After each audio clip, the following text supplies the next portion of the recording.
That's the big question on the mind.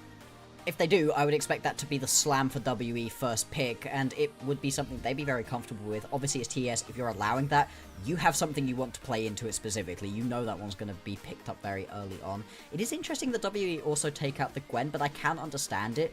Trying to play something aggressive into 369 is kind of miserable, and trying to play against him on something aggressive, very, very bad.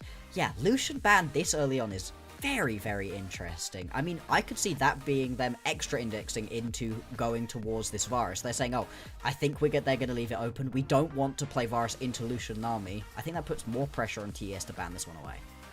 Or, yeah, that, or maybe they're trying to set up for a Caitlyn lane. You want to dodge bottom lanes that can kind of match your kill threat early. The Varus ban comes across, really safe B1. You see this a lot of the time in the game ones that Talia gets put past, and then that gets locked in. So Karis, we had some questions about his champion pool for this series, and I would say he lands on his 3 most comfortable. Yes. Yes, he does. And I've got to be honest, the Rise in that previous game was not the problem. That was not why things were going wrong. In fact, he was the get-out-of-jail-free card for a lot of his teammates. When they got into mispositioning errors, he could just pull them out with that Realm Warp. So Karis, he's been looking pretty good throughout today. 369, he's going to lock in the Rumble. Now, that's interesting because we've been talking about how 369, he's been looking a lot better as a tank and allowing Creme and JackeyLove to do their thing. Instead, he is going to take up a bit of the resources. It does put pressure here onto Cube because this Rumble just wrecks people early on.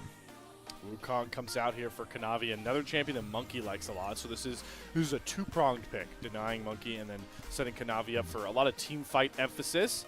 I was curious. I know Jarvan is still a little bit lower priority than Wukong, but I want to see the Rumble J4 combo come across again. It's such a deadly one with the equalizer, but won't get it in this game. I was trying to think of where Creme might go here. I wonder if they want to invest in a mid lane on this R3. Galio, because you talked about it, Rumble's going to take some resources. I wonder how much of a backseat Creme might want to take. Galio, though, into Talia is a bit of a slippery slope, but does work pretty well with Wukong. It works really well with Wukong and the Rumble. I think it works very well on their composition. You're right in that it's a bit rough to try to play. Top lane, Galio for Cube.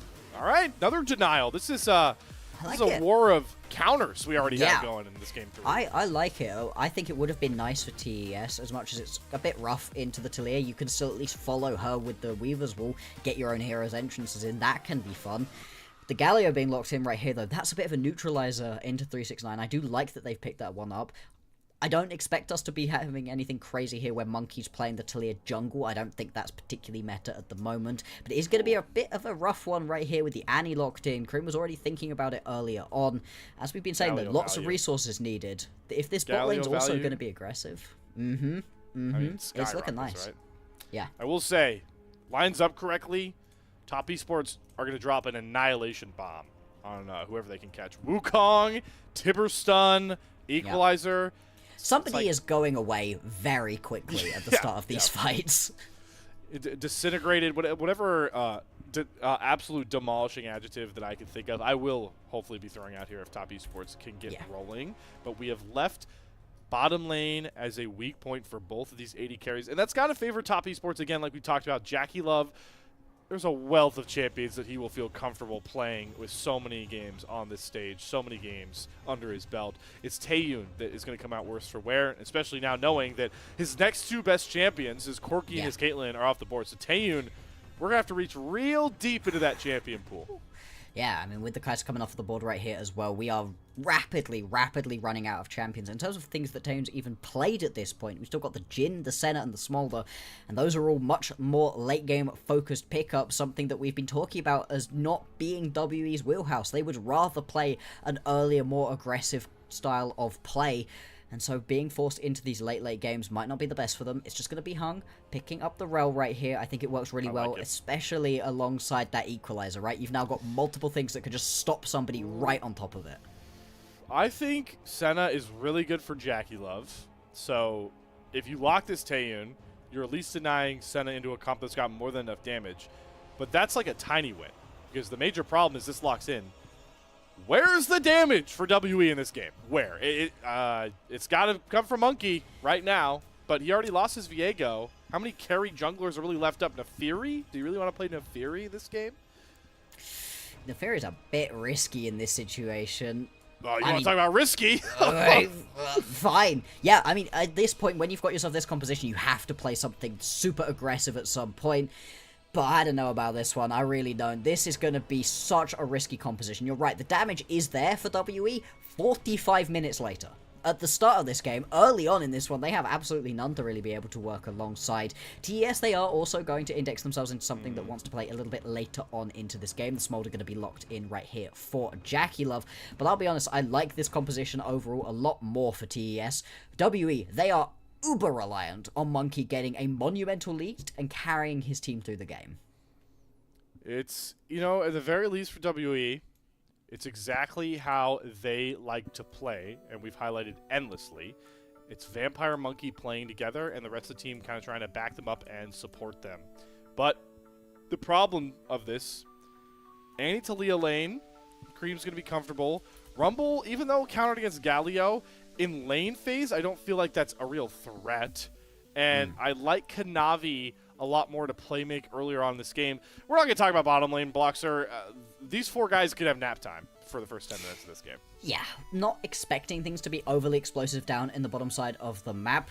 The thing is, the Smolder actually can kind of step up in this matchup if you play it safely. If you don't put yourself in a bit too much risk of getting hooked by Vampire, you actually can step it up a little bit. The center is so weak early on that it makes it very easy to try to push it around a little bit. We don't necessarily expect it though, you're right. It should be a bit boring in the bottom side of the map, but that's going to make up for the fact that there's going to be explosivity everywhere else, and my eyes are going to be glued to Monki and where he is, what he's doing, how he's making this champion work for him. My awesome play-by-play brother, mentor out there, I want to shout out Rafa. You posed a great question for us here in our production chat. Has Olaf Jungle won a game in the LPL this year? I would wager, well, okay, this season. I would wager no, and that is why putting the focal point on Monki is so big. But right now the focal point to the WB fans.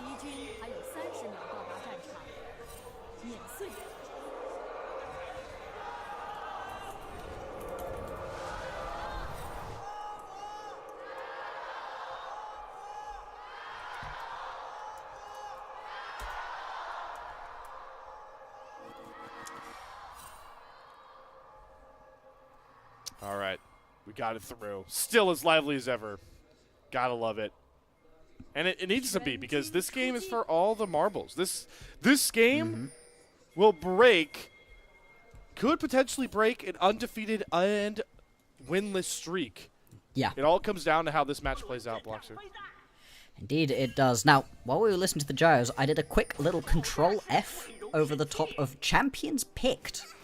This split 3 of the LPL, and at least split 3 of the LPL, this is the first Olaf we're seeing. We've not even seen the champion picked up so far this split. Obviously early doors, but we definitely haven't seen the jungle version of it win. Across the rest of the splits, not sure yet, but yeah, I don't think it has looked particularly good at all. And in this composition, where you have so much resting on your shoulders for WE, snapping a loss streak on your shoulders, it's so much pressure right here.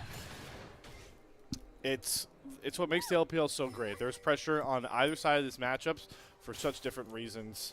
Breaking a winless streak is a clear one for WE, but for top esports, again, it's trying to show their fans in this region that they represented in the first international tournament with a championship, that they've still got enough to compete on that world stage that is the clear goal for them. And that starts with winning series against the worst Group Ascend currently has to offer. Exactly, and it felt like during split number 2, it was a little bit of foreshadowing of what was going to happen to TS, that they kept having to go to these game number 3s, that they weren't able to clean up any of their series nice and easily, 2-0, you know, dust your hands off and move on. The fact they were constantly going to game 3 versus teams they really should have been able to beat cleanly was opening up cracks and opening up questions about this team that really got shown off, got exposed to us in that BLG series, and then in the WE series that knocked them out. Yeah, without a doubt. Let's check in on these jungle paths, though, Bloxer, as we do see both of our junglers pathing opposite each other. Do want to highlight again, like the Viego game, this is a spot where Monki is kind of forced to just power farm. he doesn't have a ton of lanes to really play through early to kind of allow him to maybe aggress for some camps. He's going to have to trade crabs. But it's actually a dredge line from Vampire that's going to force out a crash down from Hong. We talked about the scalers in this bottom lane, but the supports are too jittery to just let these two just sit back and farm, heal out of Hong, and Vampire a lot more hurt for wear. And this, I'm very happy that they decided to get aggressive right here, because it highlights exactly what I was talking about during the draft phase, that even though Smolder wants to sit back and scale and farm, absolutely he does, he still does more in the early game than Taeyoon's going to have any hope of being able to do. You know, Vampire goes in and Hong's like, oh, perfect, wonderful. Now, where have I seen this before? It's almost the same exact spot, but the roles are a bit flipped. Monki getting pushed off of his chickens, and JackeyLove and Hong using that prio they had in the bottom lane to deny camps from Monki. So the Olaf that needs to power farm losing camps is already setting a very hard champion to play out of the jungle behind more. Absolutely. It just feels like WE, they're kind of scrambling these compositions together for themselves outside of Game 1. Game 1, they're able to put together all their favorite champions, but without them, things faltering already just at the early stages. Obviously, it's one camp. We'll see if this is going to snowball out into a bigger problem. The fact that you now get to walk out of base as Kanavi, though, with 3 longswords in inventory, he's going to be very happy with that.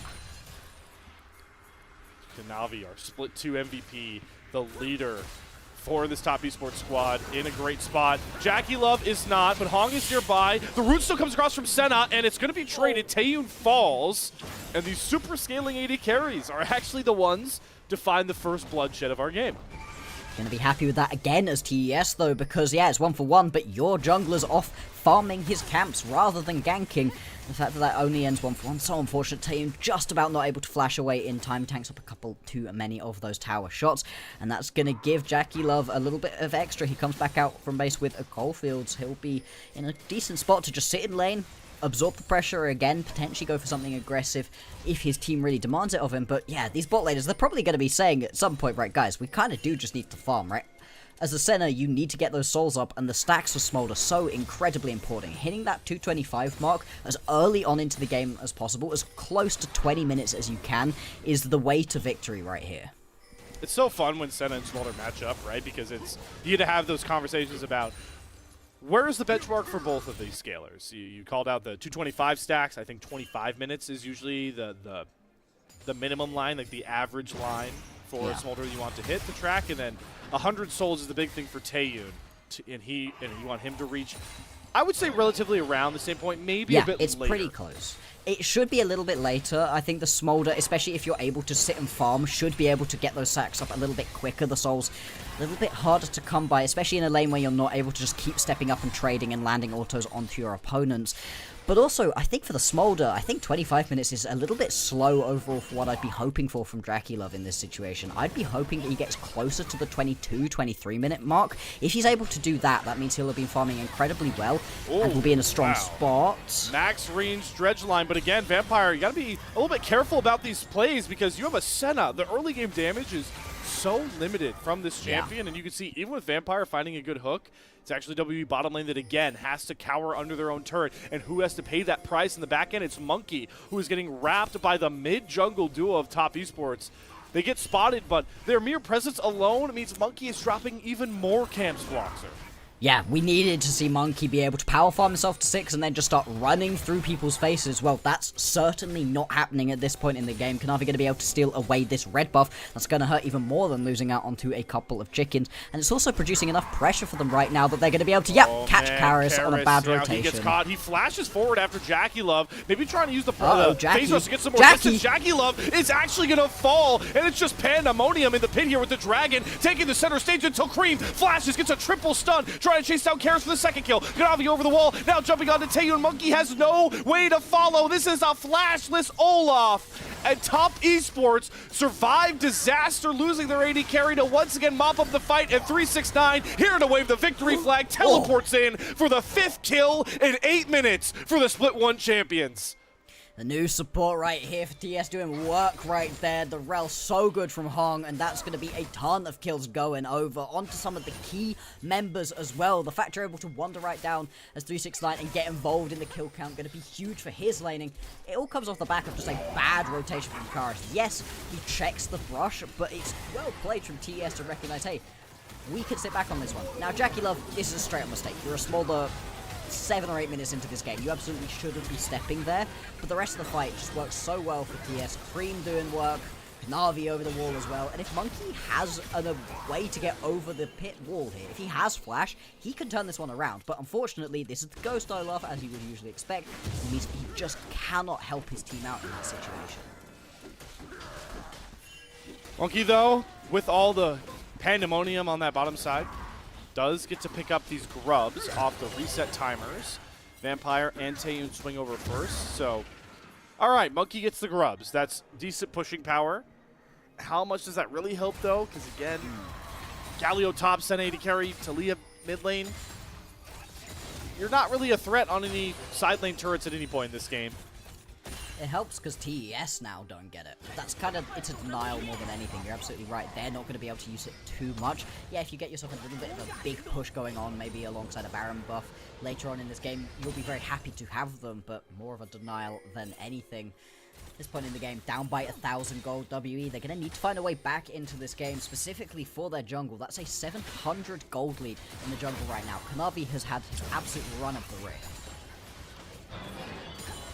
Like we talked about, there's so much recent history with this matchup, having the matchup in split 2 playoffs. If you can remember back to the first game of that series, top Esports, it was maybe the most convincing win in the entire series. Why? Kanavi had a 14-0 the Fury game. Yeah, he was popping off. And he just ran over Monki, and it wasn't close. So Kanavi, obviously a split 2 MVP, has that in his wheelhouse, but even outside of the split 2 regular season, he brought that in a series that kind of is not remembered fondly for TES because they lost it. Absolutely, but that game one, like I said, very impressive, and if he's able to repeat some more of those performances here, well, he's been looking like an incredibly strong jungler once again. It would be nice to see him be able to just pick that one up, especially when you're into an Olaf. Being able to say, yeah, my enemy, he picked himself Olaf, he was trying to get really aggressive, and it just didn't work. They wasn't able to play anything. Always going to be a nice feeling for a jungler, and so far it has been pretty miserable. I do like as well that the Observer's going to be highlighting Creme to us a little bit. He's already been able to get himself 2 kills, and you saw early on being able to just land that flash Tibbers, get that full combo down was what kicked off a great fight there for TES. And, you know, playing even more into the Monki Olaf conversation, while the Annie stun won't come across, why I think Olaf is so tough here with the Annie especially. So much raw damage. Olaf in the Ragnarok form takes that extra damage. Karis got a lot of damage coming right to his doorstep as well as Hong flashes to get the crash down into the Magnet Storm. Beautiful rel gameplay from your Game 2 player of the game, picking right up where he left off. And he might look for more here. If he face checks into Monki and Vampire, Dredgeline going to go wide. Monki thought it was going to hit, so he popped the Ghost only to awkwardly run back to a lane. Yeah, not ideal. Losing out onto that Summer Snow is going to make these next couple of ganks a little bit worse for him right here. It's also going to make it much harder to try to step up and steal away this objective. The objective going to be secured. Taeyoon attempts to land himself a little bit of the stun. Not going to work out. And TS, they get to walk away for free here. Gold lead already over 1,000 at that 12-minute mark. They've got the Dragon stacking on their side. Accelerated solo lanes. Triforce already done for Kanavi. The panic meter's got to be at least at an 8 if you're WE by this point, knowing that you're a team that is really banking on a 3-item Olaf, a scaled-up Senna, to bring home any of these fights. Absolutely, and at this point, hey, it's not working out early. You're going to have to try to just slow the pace of this game down a little bit for your Senna and your Talia, but increase the pace of the game to make sure that your Olaf gets enough gold into his back pocket to not fall behind. Something that, as we've been highlighting, he's already done. That's going to be the Trinity Force now completed for Kanavi. Whilst Monki, he is still relying on scraps right now, 1,000 gold behind his opponent. Some things have changed for TES in the early split. And they're not happy to be in a Game 3, but this is what they do. when Split 3 regular season comes around. 90% win rate, looking to tick that up to an even higher degree. Yep. And they don't have to do much out of their comfort zone really to do so, because like we highlighted, the main sell of this top esports comp is team fights that W are going to have to use to kind of climb back. And the layering of especially those topside ultimates, even the Smolder, right? If top esports have a fight that they like, it's going to be an equalizer, a Cyclone Tibbers combo, and Mom just raining hellfire across WE. You're going to be able to land so much from so far away. You've got yourself a good spot as well, because you need Kanavi and Hung to be strong enough to jump into the back line and survive it for a while, because everybody else on your composition very squishy. It's an overall very squishy composition to both of these squads. That's why Cube has ended up right here on the Galio. It's been very quiet topside. The only explosivity that we end up seeing is when 369 wanders his way back down towards that fight in the bottom side of the map and is able to pick himself up a kill. Still, Hollow Radiant's going to be completed for Cube. He's going to be able to stand up to Creme and 369 decently well because of this, but how much are you really going to be able to use this composition to great effect for WE? I'm just not so sure at the moment. They're going to need to show a little bit more. They're going to get a chance to pretty soon. Herald 50 seconds away, and you can see lots of members already coalescing at the top side of the map. As that Herald comes online, we have the Malignant's done for this Annie, so Creme's going to be able to get as many Tibbers drops as possible. Leandri's done for 369. Essence Reaver on a JackeyLove, who is already nearing that third form. But it's the other side of the map where the play is coming across here. 369 will have to flash, does it pretty early. So you get that off the Rumble, but small wins nonetheless still here for WE, as they even can't threaten that tier 1 turret clutch equalizer for 369 on the way out. Ooh, Kanavi. Oh, Vampire hit the wall. That was a tight window. Yep, it was tough. Cream going to deal as much damage to this tower as possible. Not quite going to be able to take it, but really, everybody's just biding their time until this Rift Herald spawns. Now it's going to join us on the Rift. TES, they've got themselves a decent spot around the pit at the moment. It's going to be tricky for WE to walk in pretty much blind. Oh, I am getting a nervous feeling in my stomach about them walking through here, but top esports showing some resolve, some hesitancy, and they will come out of the pit seeing all 5 members of WE committed towards this Herald.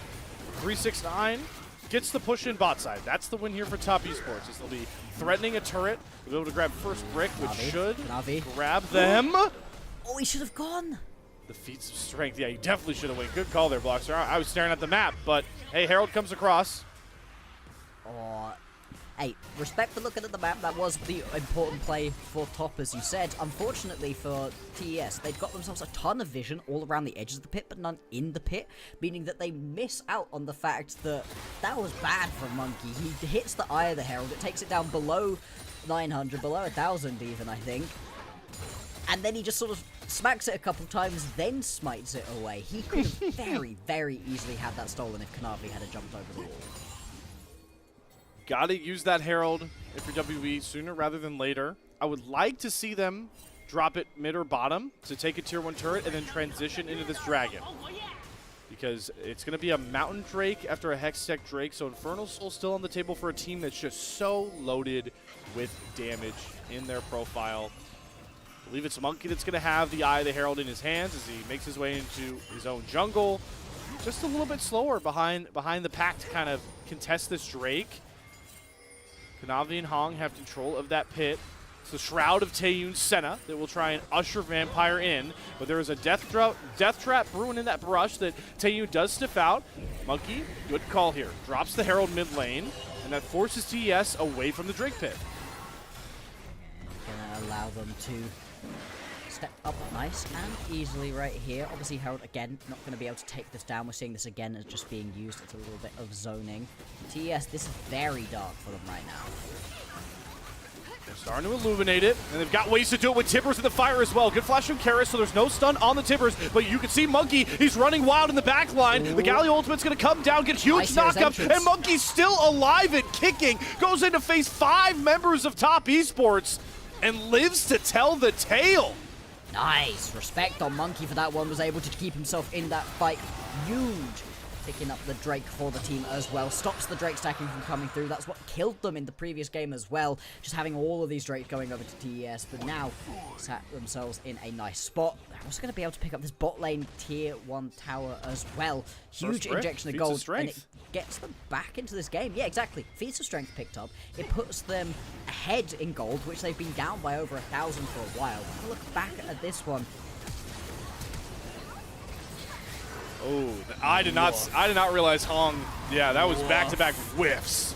Yep, missing from both Creme and Hong right there is what kills this fight. The hero's entrance is brilliant to be able to get people back in. And Monki doing a great job of weaving in aggression and also knowing the moment when he has to turn tail and run. Picking up a couple kills, and the objective there going to feel very good for WE. They need to keep this rolling now. They've got themselves those first item completed on the majority of people. 2 items now completed for Taeyoon. Rapid fire cannon. Really just there to get as much stacking as possible. He's at about 60 at around 20 minutes, is a little bit behind the 8 ball, where JackeyLove is about 50 stacks off himself from that Smolder execute. Still though, as big as the Smolder execute is, you need the big raw damage behind it to be a big threat, and he'll also likely be completing a, rapid fire attack speed based AD item himself. So both marksmen still waiting to be the win cons for their team. So Bloxer, well, who does that put the pressure on now until those ADs come online for either side? It's very much going to be putting a lot of pressure right here onto these mid laners to be able to hit what they can, be able to land as much damage following up for their junglers. Obviously the junglers, they're going to be the front line, but then can Creme land his stuff? That was pretty bad that he wasn't able to hit everything previously. I mean, it was mainly in part Hang's fault, the fact that he whiffed. But then also on Karis, right? We haven't really been seeing too many of these big Weaver's walls coming through so far. If he's able to split some of these team fights up, that's going to make it even easier for WE to be able to sit and deal their damage and win some more of these fights. Herald was way in the background. Otacon coming around onto the rift on that bot side. Both teams trying to get themselves into position to make their way down the river. JackeyLove with that TP is going to be able to cover that mid-tier 1 turret as he gets his own rapid-fire cannon completed, but WE have set up shop in the opposing jungle already with Vampire and Cube as that big bad front line. It's going to try and hold a lot of the top esports aggression. You got to find a way, though, if you're top esports, to correct the ultimate layering. They went one at a time like they were in line. It needs to be together. The Tibbers, the Magnet Storm, Mom, all coming down in succinct flow. Okay, Weaver's Wall comes down onto this mid lane tier 1 turret. Forces multiple members to flash and actually uses the center route onto 3 members. Again, TS are a bit scattered. It's Creme dropping the ult down on his own onto Monki. Pops Ragnarok running forward, has the Senna shield, but look at the backline. The flake of wonders for top esports, but the seismic shove locks up Kanavi. It has to be 369, just burning through all of WE's health bars, flashing after Vampire without a care in the world. Cube, you've got a lot of magic resistance, and luckily with that in the flash, he will get out of dodge. But boy, did 369 nearly have his Kodak moment. Yeah, that was huge right there. It was really only having that Shield of Durand up and available right there for Cube that stops this from being the absolute worst fight they've ever seen. And it's all because 369 just gets into the backline and blows people up. And it starts really well. As you highlighted, right, JackeyLove has to flash that wall, but it means that he flashes that stun onto multiple people. It puts them in a horrible, horrible spot. For him, here it comes, 369, Equalizer lands down onto the back line. He then steps up to deal his own damage as well. It means that Taeyoon and Karis just evaporate in front of our very eyes. And it is only Q being able to slow down 369 that stops that from being a clean wipe. Even then, it ends up being a winning trade there for WE as Monki got out of the top of your screen, despite Creme being there to cover. And we fought all of that over very little, just that mid-tier 1 turret. It wasn't the Otacon, but the Otacon is getting slapped around by an angry man with axes. Monki going to start that one up. Word's going to come down to spot the Otacon, not below even 12k HP, but the harder task here for top esports is forcing their way towards the pit. They have all their critical ultimates back up here. Equalizer, Tibbers, but it's actually Creme that gets caught to the side. Boom! There goes the Annie. No threat of that Tibbers. No threat of that big AP damage dealer, but Monki gets knocked down by Mom's fiery breath, and Vampire's exit stage light as the Equalizer does hit onto Taeyoon. Hong does not create enough of a gap close to threaten the Senna.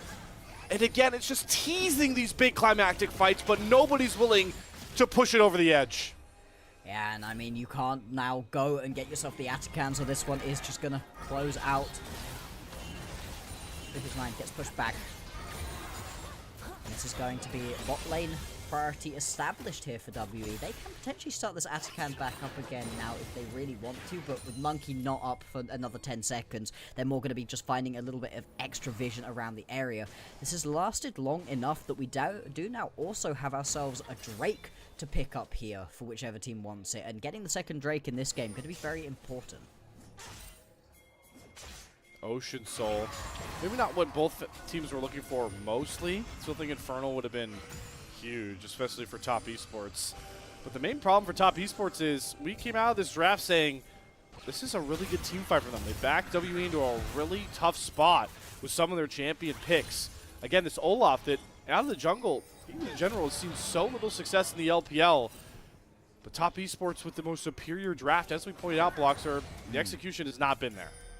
No, we talked about how somebody was going to disappear very quickly, but that just has not happened because they've been whiffing a couple of the ultis. They haven't been going all together onto any of these fights, which is making it quite hard to play. Good push right here from Cube. Going to pull 369 up towards this mid lane, and that's going to open up this Atakan to be picked up by WE. They can at least start it. TES, they want to go for this fight, though. They are in a spot to be able to contest.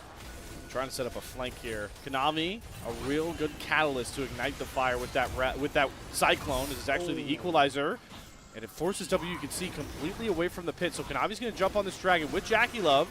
Should have enough damage to get through it, but look at Creme. He gets into the pit on the back end. The fight starts a bit too early, though. Kanavi's down, and Monki gets both Kanavi and the dragon. Creme flashes forward, but the stun doesn't land on anybody. Timbers drops onto the back line as Cube is holding Hog and Creme at bay. Again, it's the assassination attempt falling flat for Creme that screws over Top Esports.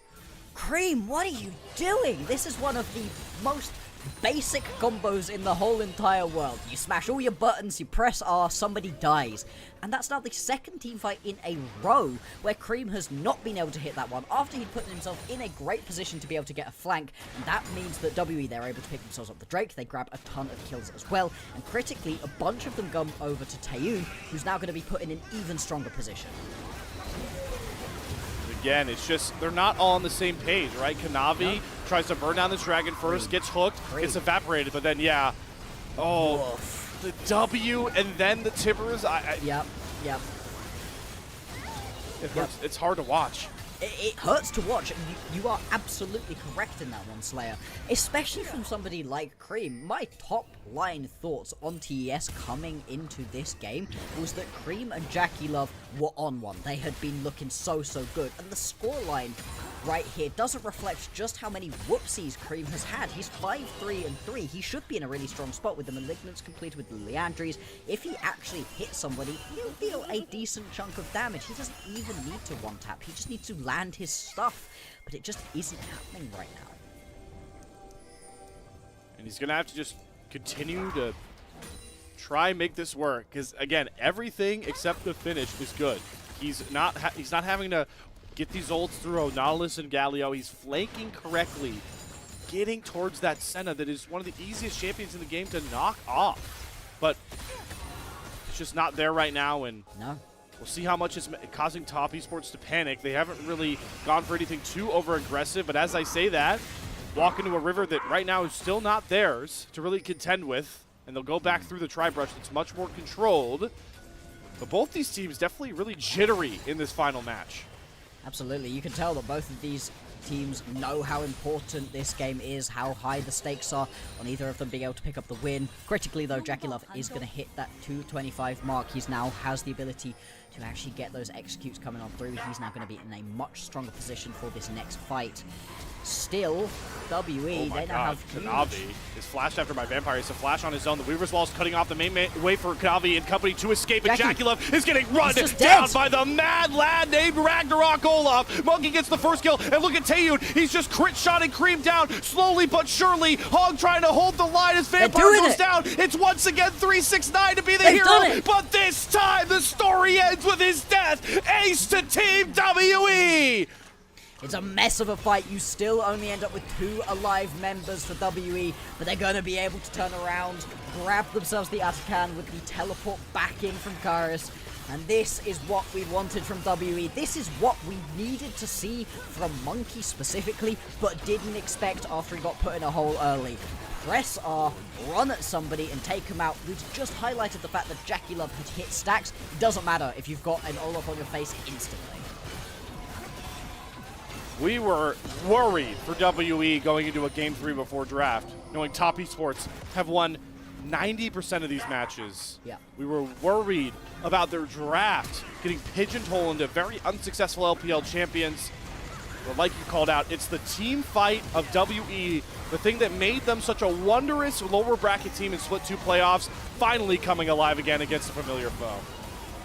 I really need to highlight just how much work Cube has been doing with this Galio as well. In that fight, you actually don't pick up that initial kill if he isn't there, just body blocking, dealing damage, constantly taunting people in. He is massive in these fights. And now the big problem that any team goes against Senna has been reimagined, right? Like, the Senna is weak because we feel like in the early game of these LPL matches, it's more of a facilitator. It's like the extra heals, the shields, the occasional snare, waiting for the beast to awake in the scaling 80 carry threat. We're now there. You can now not let Taeyoon free hit like he has in every one of these fights. 3 items done, even as the BF sword towards that 4th item. Over 80 stacks, hitting from halfway across the map. It is really, really worrying here for Top Esports. How are they going to try and solve some of those woes? Go after a Galio that just ults back towards his teammates. I mean, you do use up quite a lot there right now. You don't have your golden available to you next time you need it in the amongst a big fight.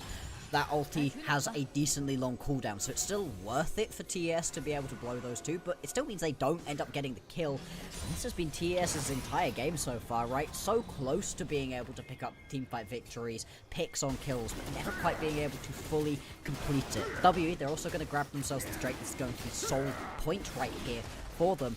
And I'm really impressed with the way Monki's been able to play this game. It's the first Olaf that we have seen in the entirety of Split 3 of the LPL.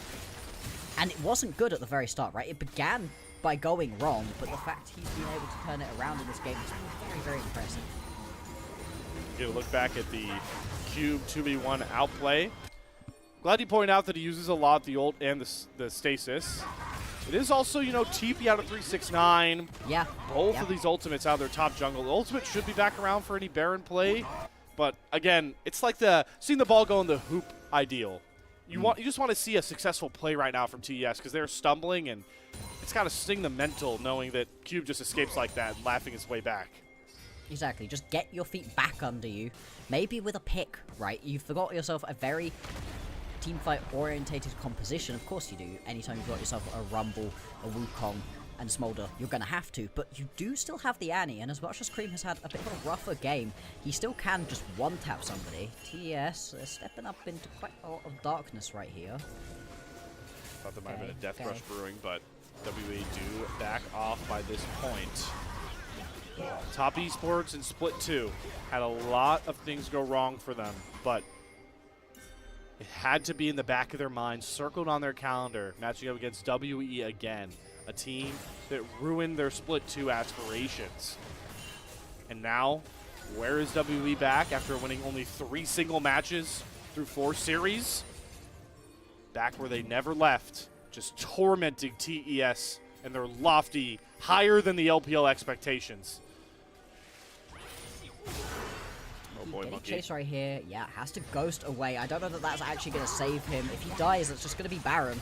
Oh, good taunt there from Cube, though. Hong gets locked up. Commits the Magnet Storm. They're going all on to Cube. The Galio is burned down. First kill found. Ragnarok pop. Can Monki get to JackeyLove this time? Is there enough damage? No. JackeyLove is hit late game peak form, and that means that WE have some big bad carry to worry about. Taeyoon gets 1 kill back onto Kanavi, and the seismic shove is really pristine from Karis. 369 locked up, but is there enough damage again? No, there's not until the Ignite and Liandry's burn. Bails out Karis and Taeyoon, but JackeyLove TP's on the flank. JackeyLove knows his team is flattering, so he's going to get it all done by himself. Another kill comes across, and it forces the audience out of Karis, but he's got a one-way ticket back to the fountain.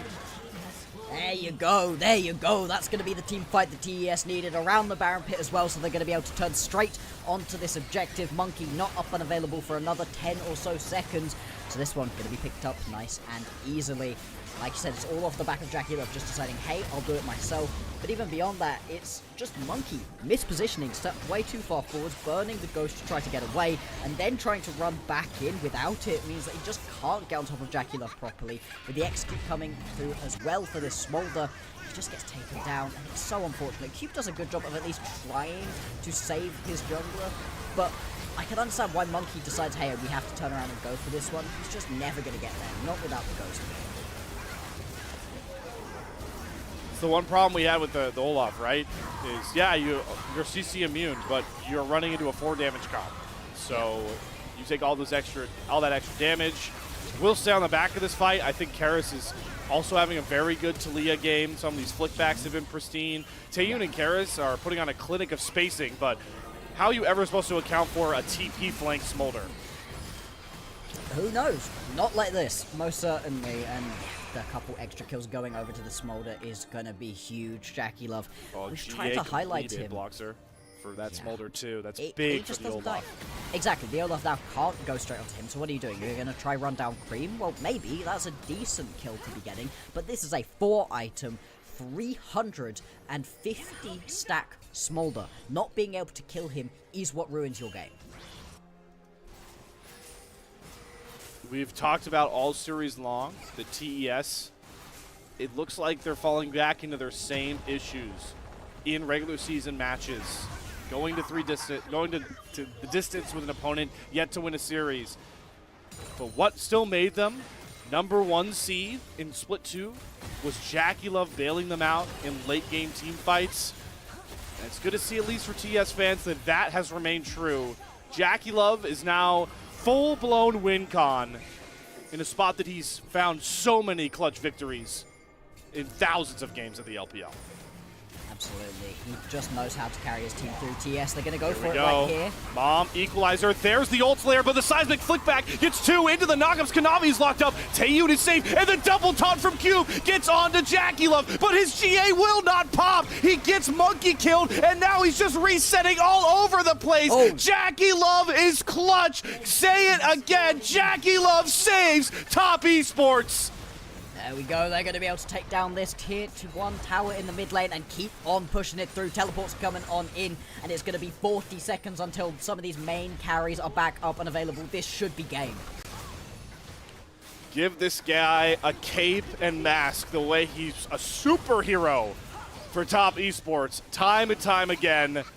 8-4-11, bided his time on the super scaling Smolder and gets the job done. It wasn't pretty, and it was definitely scary, but TES remain 5-0, undefeated at the top of Group Ascent. When people talk about their record at the end of the year, they're not going to say, hey, they lost game #1 to WE. That's not going to be important. The important thing is they're able to grab these 2 victories.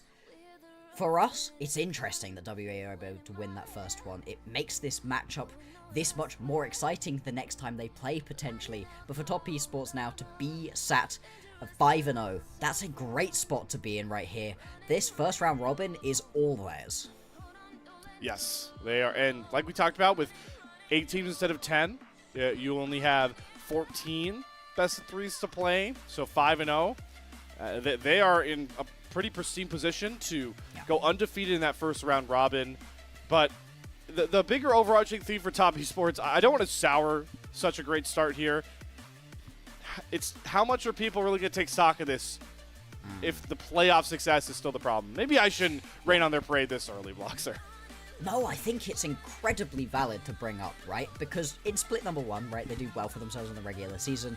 They win the playoffs. They go to first stand and it goes wrong. And we spent a lot of time in early split 2 discussing what we needed to see from Top Esports to make us trust them again. And a pretty consensus thing was, hey, we need to see them top Group Ascent. And then they were able to top Group Ascent. And so people were like, okay, yeah, they were losing a lot of games individually, but like, it's fine, they top the Group Ascent, they'll be okay. And then they get taken out in round 2. They barely manage to get themselves through the first round. They get knocked down by BLG, they get knocked out by WE. And now coming into Split 3, I think it's then very fair to increase the bar again for what makes us trust this team. It can't just be, hey, they do well and top group ascend, because that wasn't enough for them previously. I think it needs to be that they're picking a lot of 2-0s up, and that they're not dropping teams to guys like WE sat at 0-4, who really, really should not be able to grab even a single victory from them. In the state that these teams are as well, they shouldn't. But on the flip side of that, I think it sounds a little bit backwards. Might sound a little bit backwards face value, Bloxer, but this might just be the most impressive and inspiring series we've seen from WE so far this split, even though they lose and they're 0-5.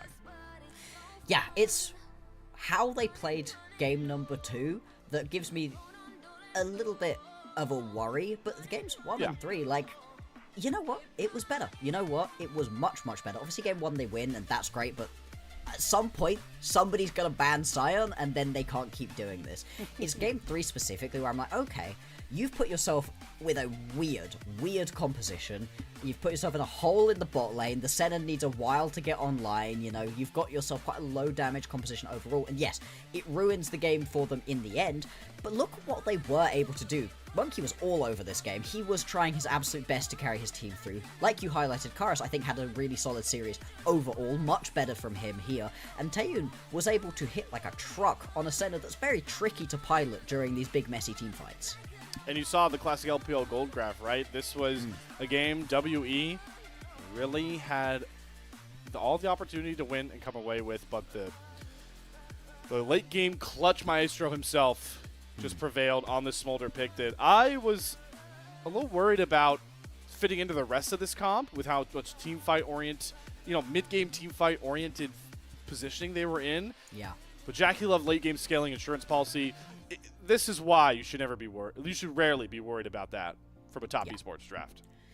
Yeah, top esports, they know how to get themselves back into games. It was just them getting so far off kilter in game number 1 that was really worrying, but they were able to claw their way back in this game number 3. Big early lead, throw it away, get back into a lead. It's classic LPL, as you said. I think it does reiterate the fact that, there's worries here about top esports that they could have very easily not had us talking about if they had have just played game 1 better, won this 2-0, and we'd be like, you know what, this is really, really good from them. It does open up a couple of the worries. It's going to make this next rematch very, very interesting between these two teams. It seems like WE always play hard versus top esports, but it's unfortunate for them that they're not able to pull it back in this third game, because that would have been so incredible for them here. And looking, broader once more, another, talking point that we're going to have with especially BLG and AL, later with BLG later on, and AL also grouped into that conversation, is that obviously with their much more packed international schedule that they had to play, a lot of us here have given a lot more leeway, especially for AL and BLG. Like, all right, they might drop some early series because they've been all over the place. They need to settle back into the LPL. For top esports to be 5-0 in that period where they should be the best team in the league, that's the big weight off their chest for now. That despite all of these, issues, warning signs we have with them going into playoffs, they're at the top of the LPL. They've gotten the job done so far. Exactly. I mean, as much as we want to see them get playoff success and prove to us that our fears are unfounded, they can't do that right now. It's impossible for them to play a playoff series right at this point. They've got to get through the regular season first, so to be 5-0 at this point in the series is going to be brilliant for them. I'm very impressed with the way that they've been able to play overall, and I think they've got to be favourites coming into the majority of their matchups. And like you said, there's been stumbles from the other teams around them at the moment, specifically the fact that AO's looked bad. They've not looked great. I must talk about that one. And BLG and Weibo, I'm a little bit suspicious of them. We'll obviously talk about these two teams next up. We'll get into them properly. But it does just put top esports, I'd say, a cut above the rest. And what has been the main reason why they've been a cut above the rest? It's been JackeyLove. Even with, Hong coming in and helping out a lot, and 369 being one of the best top players we have, our Game 3 MVP, and hopefully the LPL voters as well, JackeyLove, has been the driving force behind the 5-0 top esports, and was the driving force to get them this series win. Absolutely he was, and that can be tricky to do on the Smolder, right? You've got to survive a lot, but you could see he was putting down a lot of pressure during the early stages of the game. He was able to just run through his opponents later on. You could see he was also a part of a ton of the kills as well. He's up to just 5? Ridiculous goal. Yeah, 5, and well deserved. There's a reason that when we were talking about this team right at the top, the first thing that you mention is JackeyLove, because him playing at this level, at what is currently, I'd say, kind of on pace for an MVP level performance here in the LPL, is exactly what Top Esports would have been wanting coming into this split. I'm committing this in. Okay, so they played now 13 single games, and also actually I need to take away. I need to do some extra math here. Take away 3 of those. Yep. So 10. So they played 13 matches. They won 10 of them. In half. And half of those wins, JackeyLove is the MVP. Yeah, that's Bloxer. I'll say it now. That is the front runner for Split 3 MVP right there, if we're going off of those raw player of the game. So half of all top esports match wins through their 5 series, JackeyLove has been the difference maker, and he can, hang his head high, even if there is some beads of sweat and some elevated heart rates. The top esports nearly lost this series. They did not, and they will sit atop the throne of Group Ascend. Now we move on forward, folks. We talk about who's going to be the challengers, because we have a familiar foe from Split 2 with a new jungler trying to answer that call. It is Billy Gaming, led partly by new jungler Shadow, taking on Weibo in our final series of the day. We'll be coming at you after another break.